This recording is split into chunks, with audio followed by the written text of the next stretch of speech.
Amen. Praise the Lord, brothers and sisters. We are now in a new week for our Holy Word for Morning Revival, and that is week 33, day 1.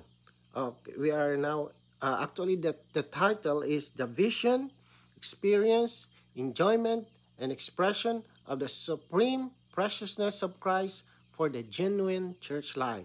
So let's go ahead and let's read the verses. Day 1. So Psalm 118:22, the stone which the builders rejected has become the head of the corner. 1 Peter 2:4, coming to him a living stone, rejected by man, but with God chosen and precious. So praise the Lord for these wonderful verses. So Psalm 118:22, it mentions, it's actually definitely refers to the Lord Jesus Christ. Yes, it is a prophecy, but the head of the corner is Christ himself. And brothers and sisters, this is very important because the cornerstones joins two walls together. Without the cornerstones, the walls cannot be joined. In the same way, if we take Christ daily, moment by moment, we may not realize it, but we are actually taking Christ as our cornerstone. So when we take Christ as the cornerstones, we are joined to the brothers, the sisters, and all the saints. Christ himself becomes the one who joins us and builds us and makes us one. So in the 2 Peter or 1 Peter chapter 2 verse 4 is also mentioned, telling us that the Lord Jesus is the living stone. And when we receive him as the seed of life, we also become living stones. So what we are speaking about here is not a material stone. This is something living, something growing, something of life. So the living Christ as the living stone comes to us, and gradually we are also becoming living stone, buildable materials for God's house. So, we need to be transformed to become proper materials, to become valuable for God's building. So let's go ahead and let's read the paragraph. So it says here, a person often measure the value of something according to the amount of knowledge he has of it. In Matthew 23:16-26, we find some people whose eyes were on the splendor of the temple and how it was built, mostly with gold. They considered the temple to be most valuable. Some saw the altar and compared it with the oxen, lambs, and turtle doves offered on it. They reckoned the altar to be a little value, but the oxen and lambs and turtle doves to be of much value. Some offered a tenth of the mint, anise, and cumin. Yet this is spices, Yet they neglected the weightier matters of the law, justice, mercy, and faithfulness. Some were very careful about everything. They strained out the gnat. This is a kind of insect, the gnat. But they swallowed the camel. Some were in a hurry to use the cup and the dish. They cleansed the outside of them, but inwardly there was filth. In Matthew 25:16-26, the Lord Jesus called these people fools, blind men, and hypocrites because they did not know the true concept of value. Their concept of value was all wrong. Lord Jesus. Brothers and sisters, these words are very exposing. They really show us how we live before the Lord. In Matthew 23, the Lord Jesus showed us that many religions only pay attention to the outward things. And this reminds me of someone of my own experience. I have a unbelieving, he's a believer, but I don't know. But he's my brother-in-law.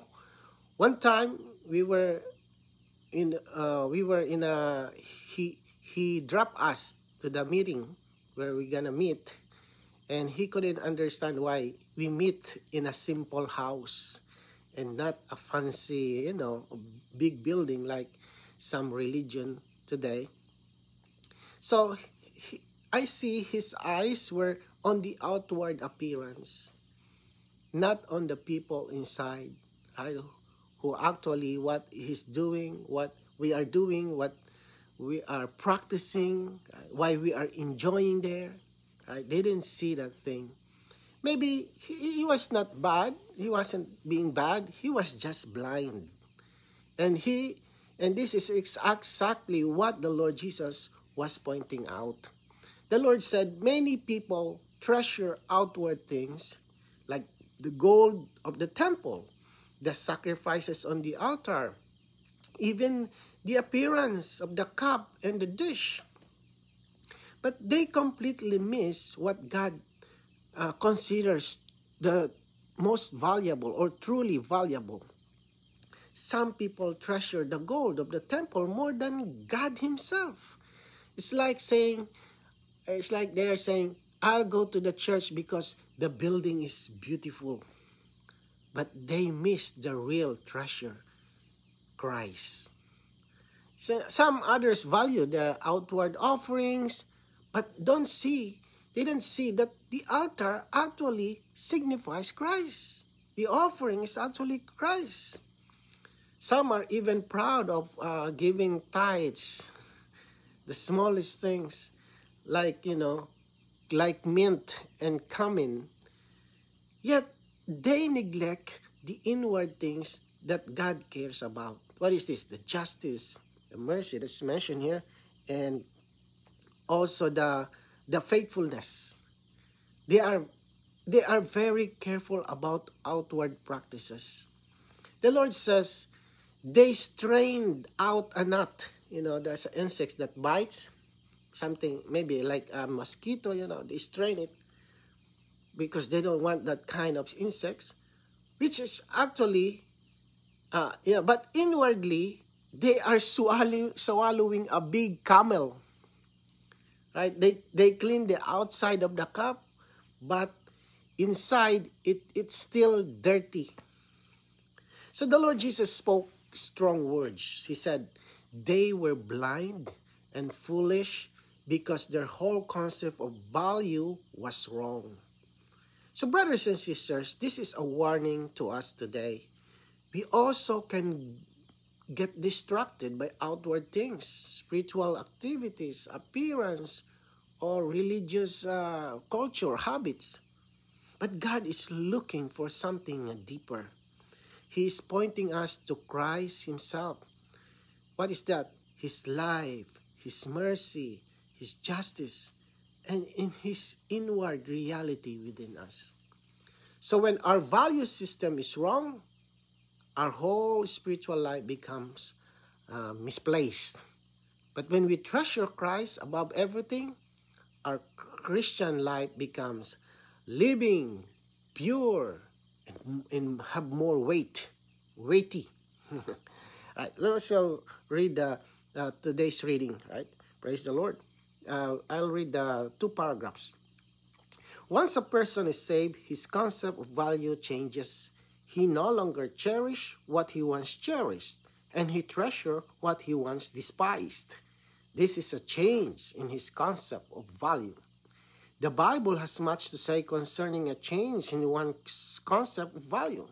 Such passages on this change can shed light to the new believers. These passages show us the proper concept of value for a Christian. And brothers and sisters, when a person truly gets saved, something happens inside of him.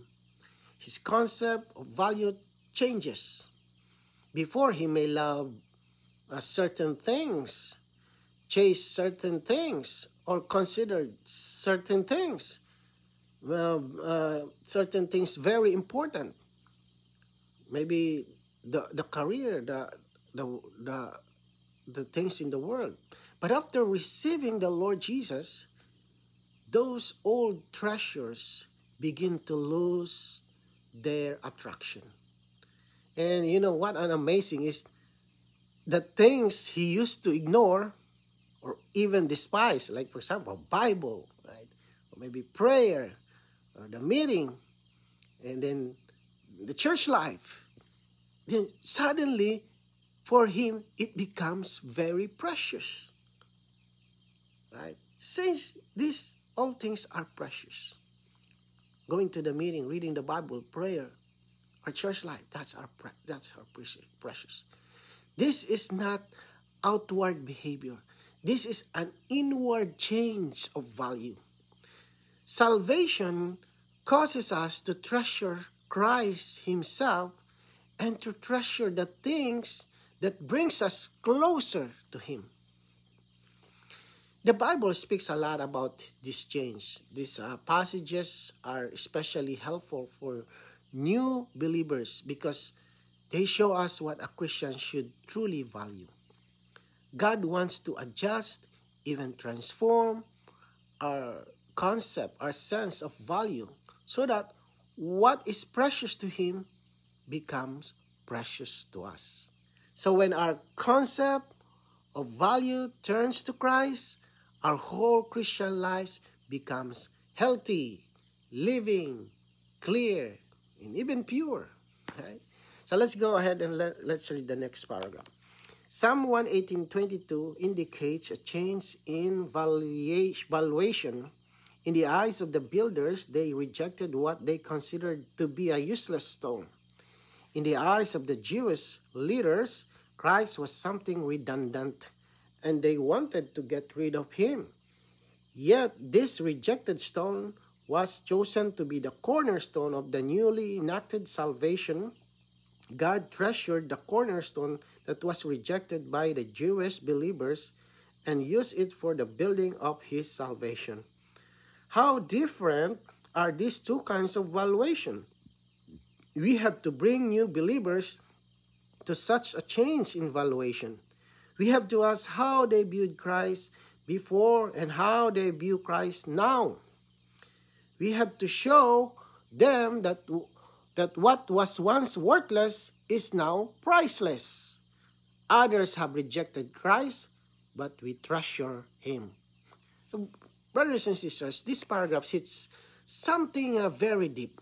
Psalm 118:22 shows the biggest change of value, let's say, in the whole universe. In the eyes of the Jewish leaders, right? The builders, they were the builders. Christ looked useless. Christ for them did not match to their religion, to their system, to their expectation.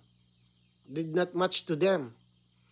For them, he was like something extra, something unnecessary, something they wanted to throw away. That's why they rejected Jesus. But in God's eyes, that same worthless stone was actually the cornerstone. The cornerstone is the most important stone for God's building and for his salvation. They didn't see that. They cannot build a building without a cornerstone. The cornerstone is Jesus Christ, which is the most important part of building. What man despised, God treasured. What man rejected, God used to build something eternal. So this shows us the two different value systems. What is this? Man's valuation. For man, Christ is nothing. Christ is not unnecessary. Maybe the religion during those times. But in God's valuation, God's view, Christ is everything. Christ is the cornerstone. And, and brothers and sisters, this is exactly the kind of change that needs to happen in every new believer. Before we were saved, we might have seen Christ as something small, something optional, something not worth much attention. But after salvation, our eyes are opened. Suddenly, Christ becomes precious, priceless, and the center of everything in our life, right? So we need to have the new ones. We need to help new ones. You can ask, how did I see Christ before? Or how did you see Christ before? How did you see him now? Because others may still reject him, but we treasure him. So let's go to the next paragraph. 1 Corinthians 1:18 says, "For the word of the cross is to those who are perishing foolishness, but to us who are being saved, it is the power of God." Before a person is saved, he considers the cross useless. After he is saved, he sees it as the power of God, something precious and valuable. Once a person believes in the Lord, his concept of value changes immediately.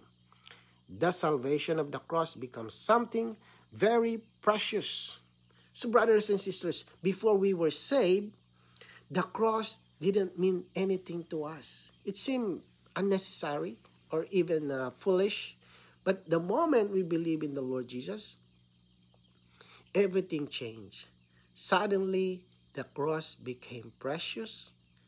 We realize it is the power of God that saves us, forgives us, and brings us to Christ. So this is a real change in our value. What we once ignored, we now treasure. The salvation that comes through the cross becomes something very dear to us. So let's go ahead and let's read the last paragraph. Matthew chapter 6:32-33 says, "For your heavenly Father knows that you need all these things. But seek first his kingdom and his righteousness, and all these things will be added to you." Things pertaining to food and clothing are the greatest concern of the human life. No unbeliever is an exception to this. But as soon as a person believes in the Lord, he turns to seek first the kingdom of God and his righteousness. As believers, we have to realize that nothing in this life is more precious than the kingdom of God. Matthew 13:44 says that the kingdom of the heavens is like a treasure hidden in the field. When a man finds it, he hides it, and in his joy sells all that he has to buy that field. This refers to the Lord discovering the treasure of the kingdom of the heavens and giving up himself and all he has to buy the treasure. The Lord considers the kingdom of the heavens as something precious. Yet, man does not treasure it. Only a believer with the Lord's view knows the preciousness of the kingdom of the heavens.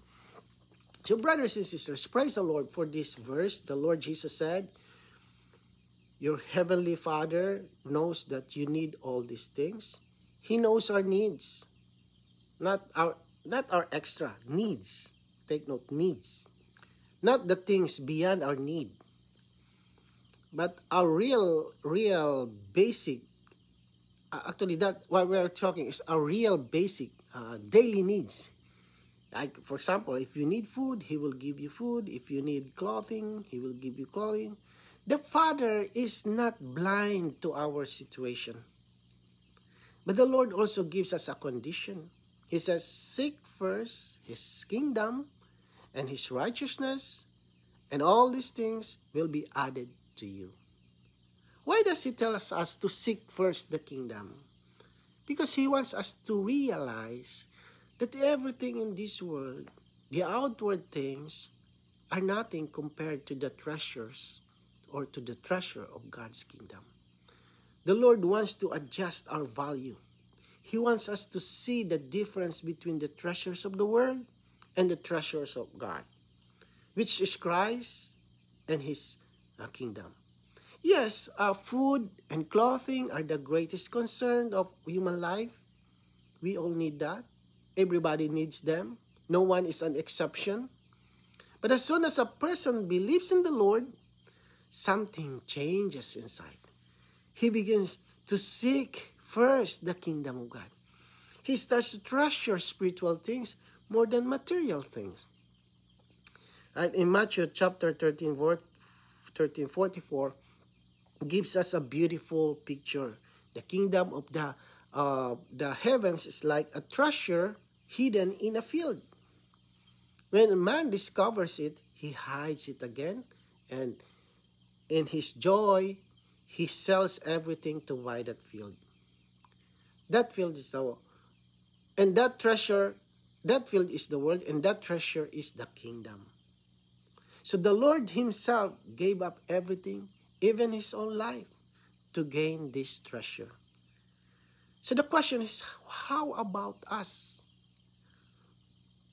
When we hear the news of this treasure, Christ, the kingdom, the church life, our faith rises up. Something inside of us says, this is real. This is precious. And we began to do everything we can to gain Christ and pursue his kingdom. But there's a sad thing is here. Many people in the world do not treasure the kingdom. Only a believer, someone who has the Lord's view, or someone who has the Lord's life and can have the view, can really see the preciousness of the kingdom of the heavens. So brothers and sisters, the question is simple. Are you a believer? Because if you are, then praise the Lord. You have the eyes to see the kingdom's preciousness. Lord Jesus, Lord, may the Lord change our concept of value. We treasure Christ, his cross, and his kingdom. The more we see his preciousness, the richer and more joyful our Christian life becomes. Amen. So Lord Jesus, thank you, Lord Jesus, that you are the treasure that we need to seek, Lord. Cause us to day by day to seek you first. Lord, you are the most valuable things here on the earth. You know our needs, Lord Jesus. Oh, thank you. As long as we seek you first, you provide all the things that we need. Thank you, Lord Jesus. Amen.